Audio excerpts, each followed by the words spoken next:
a little on the thin side. Yeah, but they're all turning back now, aren't they? They're all turning back. It's not staying out to the right. It's not staying out to the right. Minimized. Yeah. I can't explain to you how good that feels. What do you shoot typically? Probably about a 7 or an 8. 7 or 8 handicap? Right around there. Yes, nice. sir. So moreover, I need a picture of what problems do you face when you're not playing well, and how can I solve them immediately, right? So when I'm not playing well, like what does the ball do? Left. Hard Way left. left. Hard left. That's interesting for a baseball player, because baseball players bring to golf such great power capacities, like using their body to create force. Thank you. But what they don't have, what they don't learn in the sport, is controlling a flat face to strike a round ball, barrel on barrel. So face control typically means that baseball players show up and they're right field.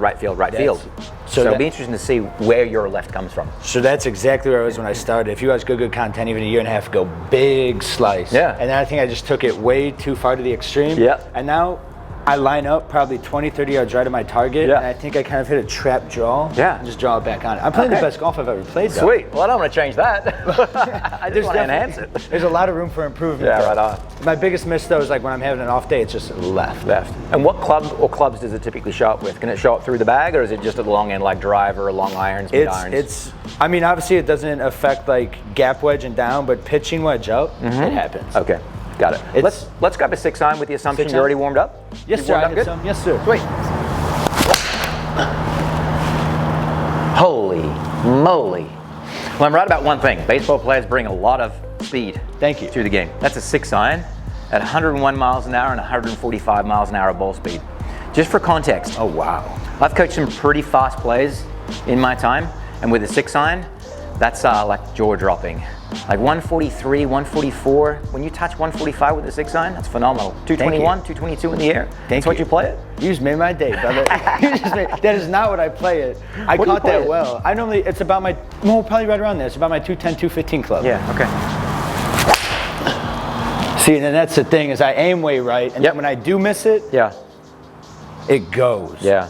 So the ball stays to the right for one of two reasons, and yours is kind of like it's a sneaky reason. It's not the most obvious reason. More often than not, a player would say it stayed to the right because I left the face open, right? You're aimed there, you're swinging there, and the reason your ball draws is you close the club face and it comes back to the target beautifully.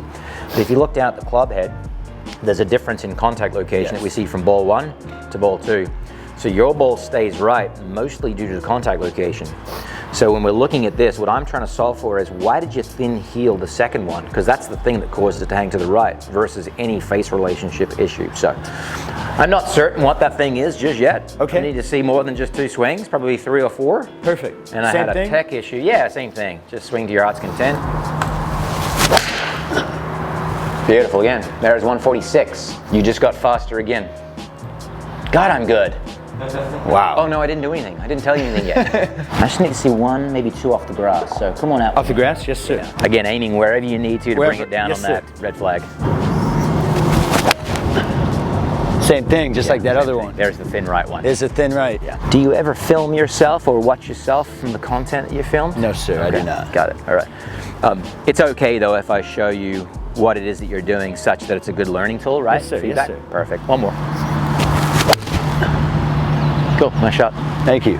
Come on in. I'm going to get you to look at the TV screen. I'm going to talk you through the one thing that contributes to your thin contact. Yes, sir. And then we're going to get to, okay, what's the feel that I need? Now, I think it's going to be a very simple feel for an athlete to use. So what we've got is we've got an amount of hinge at our hip, an amount of flex at our knees, and that hinge at our hip establishes that our chest is forward some amount, right? Yes. This is all good. The amounts that I'm referring to present a picture of posture, right? That's what you talk about, posture. Present a picture of posture that's really perfect. And again, I'm not going to change this. This is how you do it. You swing out to the right, you close the club face. We're just looking to solve thin contact. So if that's how you start, then watch this. Really cool feature of this software is an ability to take the same golf swing and do this to it. And overlay it, and now we come back to anti-impact. Right. So if you go from this posture, but when you return to impact, that's your posture. Oh, wow. What's the nature of change? How would you describe that? I stand up. You stand up. Yes, sir. You stand up. So you stand up through your hip, through your legs. This is called extension. It's body extension. It's as if you're jumping to create space and force, we need to take a small amount of that away. Okay. If I did another overlay on your best shots, the difference in your posture would almost be indiscernible to the eye. So to the extent that we need to change dramatically for you to improve your striking would be a false statement. But what we have to do is we have to have a feeling of staying in our posture just a little longer on the downswing, because that jump move is actually a power move. It's part of the reason you can swing a 6-iron at 102 miles an hour and pump it out there at 200, and that last one was 223 yards. It's phenomenal, right? Thank you. So I'm gonna give you a sensation up on the board, and then we're gonna experiment around with it, okay? Awesome. So we'll try it without a ball first. Okay. So the sensation that I want you to use in this next practice swing is a sensation that once you get to the top of your swing, you are pre-jumping. You're squatting down before you elevate, okay? So it's a feeling of knee flex, ass back, then I swing on through. Okay, so it's... Yes, that. Good. Little squat move, Okay. back into posture, and then swing on through. Good. What should happen, so a point of feedback that tells you you've done well here, is there's gonna be a bigger thump to the ground. Okay. Right? So doing it more means bigger thump to the ground. So that was a small amount of integration, for lack of a better term. I would like to see more, such that the next swing you make before you use a golf ball is there's a pretty big thump to the ground. Yes, sir. Yeah. Yeah, there it is. Good. Now golf shot. Oh Nice. my goodness. Nice. Wow. Very nice. Now on practice swing again, and then another ball. That felt That's different. how we wash, rinse, repeat on this process. The cycle is, I'm gonna practice, and when I practice, I feel myself squat, so I can hear the thump, and then find that follow through. Squat, thump, follow through. Yeah, there it is. And now another shot. Beautiful shot. Thank you.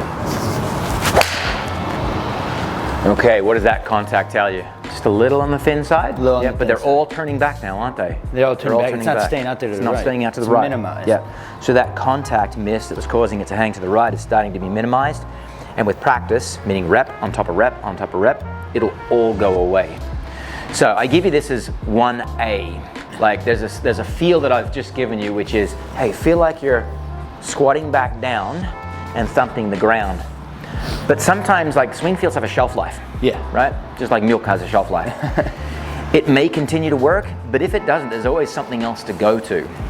Here's a drill that I could give you, or an image that I could give you. It's actually 1A and 1B. The image would be, when you start, your head has a ceiling right above it. When we get to the top of our backswing, I want you to lower away from the ceiling. That would be another way to kind of process or think about this, a swing feel.